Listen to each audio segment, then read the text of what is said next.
Bonjour à toutes et à tous, ce podcast vous est présenté par Franck Gonzalez.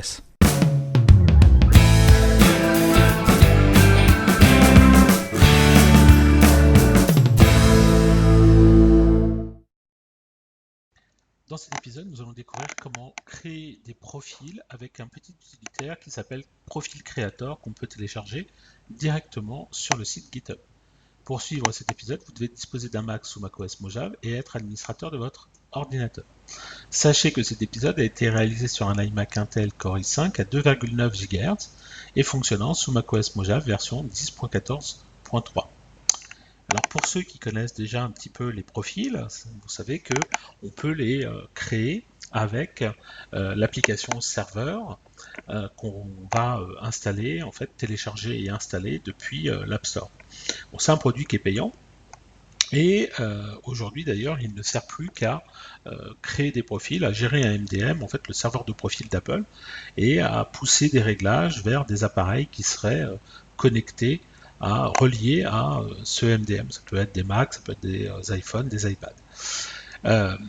Si vous voulez d'abord, avant d'acheter ce produit, faire des tests, essayer de réaliser des profils et vérifier les réglages, sachez qu'il existe donc un petit outil qu'on peut télécharger sur GitHub qui s'appelle tout simplement Profil Creator. Alors on va aller le chercher. On va taper Profil Creator, on va chercher sur GitHub. Voilà. Et on va aller le télécharger. Alors c'est une version pour le moment qui est en bêta, mais qui fonctionne plutôt pas mal. Donc là, vous allez pouvoir le télécharger et on va aller chercher vers le bas la version, le disque image en fait à télécharger. Voilà. Je crois que c'est une bêta plus récente, bêta 9. Hop, hop, hop, hop, hop. Voilà. Et donc on va télécharger cette bêta en récupérant le disque image. Voilà. Ok, ensuite on va quitter Safari. Voilà, et on va ouvrir donc le disque image. Et on va copier l'application sur le bureau pour le moment. On va démonter le disque image. Et on va lancer Profil Creator. Donc on a Gatekeeper qui nous bloque l'application. On va lever la quarantaine. Et on arrive donc sur Profil Creator. Alors, vous voyez ici, j'ai un bouton qui va me permettre de créer un nouveau profil. Donc, je vais cliquer sur le bouton plus.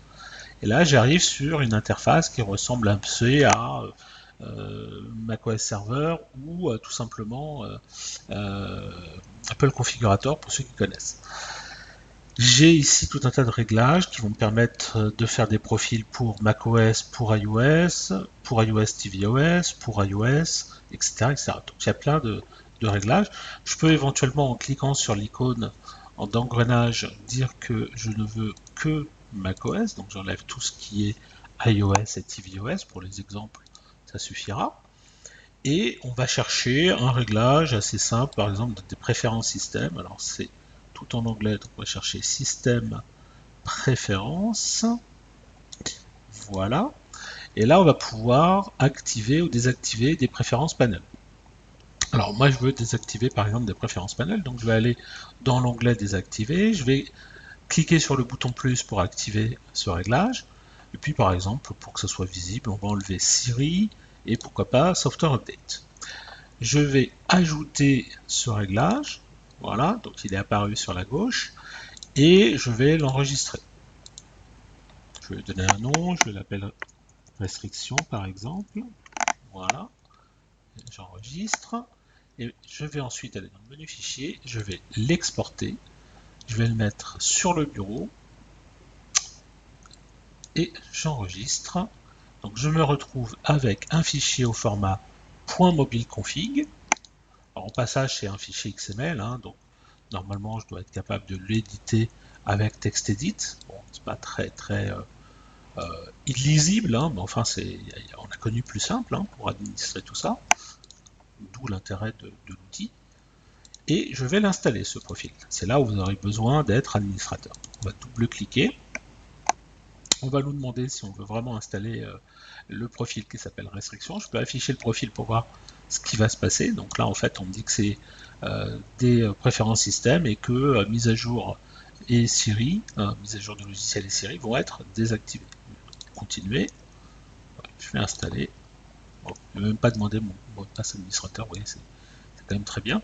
Je vais quitter préférences système et le relancer pour qu'il prenne en compte ce profil. Et vous voyez effectivement que Siri et préférences système, mise à jour de logiciel, pardon, sont bloqués. Donc là, on nous dit votre administrateur ne vous a pas accordé l'accès à la sous-fenêtre de ses préférences. Donc maintenant, je ne peux plus mettre à jour macOS et je ne peux plus utiliser Siri. D'accord? Alors effectivement, si je clique là, activer, là vous voyez, la Siri marche encore. C'est parce que j'ai laissé l'application dans la barre des menus, mais c'est pas quelque chose qui va être surmontable avec justement Profil Creator. On va pouvoir bloquer cet accès à cette application, hein, tout simplement. Donc voilà, vous voyez avec la petite application Profil Creator qu'on peut télécharger très facilement, très rapidement sur le site GitHub, on peut faire des réglages et bloquer l'accès à, alors là c'était des préférences système, mais ça aurait pu être des applications, ça aurait pu être pousser un réseau Wi-Fi, ça aurait pu être, que sais-je, paramétrer un compte de messagerie. On peut tout réaliser grâce à ce petit outil qui est assez sympathique et finalement qui nous dispense d'avoir l'application serveur pour gérer des profils. Alors quand je dis que ça nous dispense, on est bien d'accord que l'avantage indéniable de macOS Server, c'est surtout de pouvoir pousser des réglages à des appareils qui sont dans un mode OTA, over VR, alors que là, avec Profil Creator, ça crée des fichiers qu'on va pouvoir ensuite envoyer par mail, mettre à dispo sur un site web, et ensuite double-cliquer sur ces fichiers pour les installer sur l'ordinateur. Donc c'est pas du tout la même chose. Hein. Pour supprimer votre profil, si vous n'avez plus d'usage, hein, vous allez ici dans Profil, vous sélectionnez le profil et vous faites tout simplement moins pour l'enlever. Hein. Alors vous voyez là, de nouveau Siri et mise à jour de logiciel sont bloqués. Je quitte l'appli, je relance l'appli et voilà, de nouveau, c'est disponible. Voilà, merci d'avoir suivi cet épisode. Si vous souhaitez en connaître davantage sur l'utilisation de macOS ou d'iOS, merci de consulter notre site web à l'adresse www.agnosis.com, puis suivez les thèmes formation, macOS Mojave ou formation iOS depuis la page d'accueil. À bientôt pour un prochain épisode.